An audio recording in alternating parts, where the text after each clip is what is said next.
Looking at Cambuslang Public Park today, you wouldn't think it was once a scene of 30,000 people gathered to hear an Englishman preach. But over 260 years ago, that most certainly was the case. The Cambuslang work was a period of mass religious activity that took place in Cambuslang. Between February and November of 1742, many people came from all over the UK and Ireland to hear the sermons of William McCulloch, the then Minister of Cambuslang, and to witness the sometimes startling conversions to Christianity. In August of 1742, 30,000 people had gathered at the preaching brace to hear the great Methodist preacher George Whitefield speak his most famous sermon. This was attended by several of Mr. McCulloch's congregation, who belonged to local prayer and discussion groups called fellowships. According to his successor, Dr. James Meek, McCulloch had been in the habit of preaching outdoors, partly due to the poor repair of his church.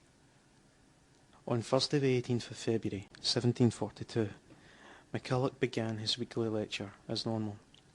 However, when the minister finished his last prayer by asking, "Lord, who hath believed our report, and to whom is the arm of the Lord revealed?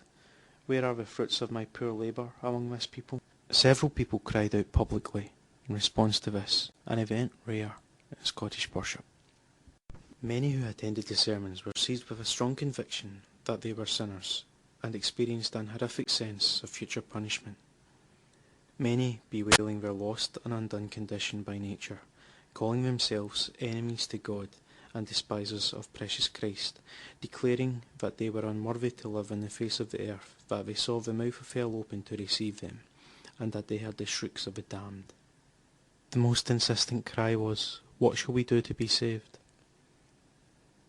Afterwards, some 50 people came back in anguish to the church, expressing a strong conviction of sin and fearing dreadful punishment in the next life.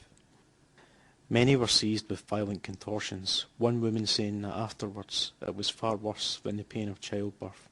Others fainted and some even bled from the nose.